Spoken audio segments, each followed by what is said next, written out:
Talking Tom শুনছেন radio ফুর্তি। শুরু হয়ে গেল আমাদের স্পেশাল সেগমেন্ট ফুর্তি টকিং টম। আমি আর যে অপু আর সাথে আছে ফুর্তি টম এবং আমাদের সবার প্রিয় দা ভালোবাসা ফুর্তি ময়না। কি যে বলেন না, ওই চুপ করো মিয়া। কি এর দা ভালোবাসা? হ্যাঁ, কি এর দা তোমাদের ভালোবাসা? ও আমার ভালোবাসা, তোমাদের বোন না হইলেও আপু ডাকবা। কি এর ভালোবাসা? মস্কারা পাইছো নাকি? আরে তুমি আমার ছোট, তোমার ময়নাও তো আমাদের বোনেরই মতো, তাই না? খেপো কেন মিয়া, থাপ্পড় মার একদম ফালাই দিব। এই ছেলেটা সব জায়গায় এরকম করে। এই ছেলে, এই ভদ্রভাবে কথা বলতে পারো না? অনিয়ারে এইভাবে বেয়াদবি করো, একটা থাপ্পড়। তুমি চুপ করো। অপু তোমারে বইলা দিলাম, ময়নারে তুমি আমাদের আদরের প্রিয় দা ভালোবাসা বলতে পারো না। ও আমার আদরের প্রিয় দা ভালোবাসা, তোমাদের না। আচ্ছা ঠিক আছে, দান খয়রাত খুলছি নাকি আমি? আচ্ছা ঠিক আছে, আর বলবো না। খুশি? যাই হোক, কি খবর তোমার ময়না? হ্যাঁ, কেমন কাটছে দিনকাল? আর বলবেন না ভাই সাহেব, আজকাল কি আর দিন ভালো কাটে? কেন কি হয়েছে? টম কি তোমাকে জ্বালায় অনেক বেশি? এই তো তুমি আমার পিছে লাগছো কেন? আমি জ্বালাবো কেন রে? কি করিস সব? আহা, তুমি এতটা উত্তেজিত হচ্ছ কেন? দুষ্টামি করে বলেছে তো। শুনেন না অপু। জি বলেন, শুনছি তো। যা বলছিলাম, আজকাল কি আর দিন ভালো কাটে? সংসারের হাল ধরে জীবন কাটাতেই তো কষ্ট। এতটা আয়োজন, তার উপর সংসারের ভার। উফ, কিভাবে যে সামলাবো?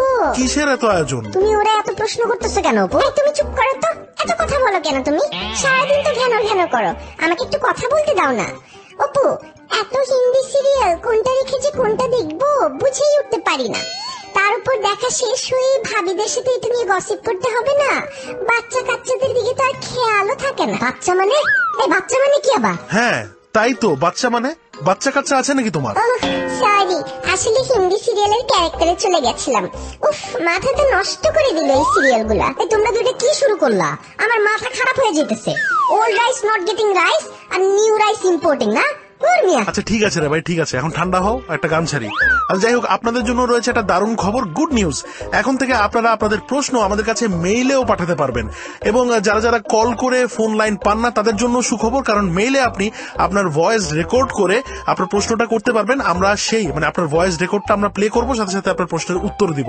আর আমাদের কাছে মেইল করতে হলে আপনি যা করবেন সেটা হচ্ছে, যে ভয়েসটা রেকর্ড করবেন প্রশ্নটা করে, সেখানে স্পষ্টভাবে আপনার নাম বলে রেকর্ড করে পাঠিয়ে দিন furtitom@gmail.com এই অ্যাড্রেসে। আবারও বলছি, furtitom@gmail.com এই অ্যাড্রেসে। আর এখন চলুন আরো একটা দারুণ গান শুনে আসি, দেরি না করি। কিছুক্ষণের মাঝে আমি আর টম এবং ময়না ফেরত আসছি এক্ষুনি। This track was downloaded from fusionbd.com. Talking Tom শুনছেন রেডিও ফুর্তি। এই অপু, ওই তুমি অপুরে ইন্ট্রো মারতে থামাও কেন? আজব। অপু, ইন্ট্রোটা আমি দেই প্লিজ। আচ্ছা ঠিক আছে, দাও গেস্ট তুমি। হ্যাঁ, কোনো সমস্যা নেই, দাও। দাঁড়াও, শাড়ির আঁচলটা ঠিক করি, সুন্দর লাগবে, বুঝছো না? তো প্রিয় দেশবাসী, আমার না, আমাদের বলো। এই অপু, দেখো না, অভদ্র একটা ছেলে কথা বলছি থামাই দিচ্ছে। এই, তোকে ভদ্রতা শিখায় নাই অপু? হ্যাঁ, চুপ করে একদম, একটা থাপ্পড় দিব। যাই হোক, প্রিয় দেশবাসী আমাদের, আপনারা শুনছেন রেডিও ফুর্তি 88.0 FM। আর চলছে স্পেশাল সেগমেন্ট ফুর্তি টকিং টম। এন্ড সাথে আছে আজ অপু, আমি ফুর্তি ময়না আর টম। বাহ, কি সুন্দর ইন্ট্রো দিলা তুমি। হ্যাঁ, আমি তো ভাবছিলাম তুমি টমের কথা বলবা না। আচ্ছা যাই হোক, ফেসবুকের কিছু মেসেজ আছে, এগুলো পড়ে নেই। তার আগে বলে নিচ্ছি, যারা আমাদেরকে SMS করতে চান তারাও খুব সহজে আমাদেরকে SMS করতে পারবেন। টাইপ করুন FRRTI ফুর্তি স্পেস আপনি যা বলতে চান তা, এবং পাঠিয়ে দিন 9840 নাম্বারে। তো ফেসবুকে আমাদেরকে মেসেজ করেছেন এহসানুল ইসলাম, বলেছেন ফুর্তি ময়না আর টমকে নিয়ে শো করলে ভালো লাগবে। এই যে আমি চলে আসছি তো, মজা না? তুমি এইসব পর ছেলেদের সাথে কথা বলবা না তো। মানা করছি না তোমাকে মানা করছি না, অপরিচিত লোকদের সাথে কথা বলবা না। কি তুমি? আচ্ছা ঝগড়া থামাই, এখন আরো অনেক মেসেজ আছে, এগুলো পড়ি আমরা। হ্যাঁ, আচ্ছা, মেসেজ করেছেন ফারা রেজা। তিনি লিখেছেন, hi Tom, you are the cutest, I love you. Tom, তুমি আমার সংসার নষ্ট করে দিলা, আমি আর বাঁচতে চাই না।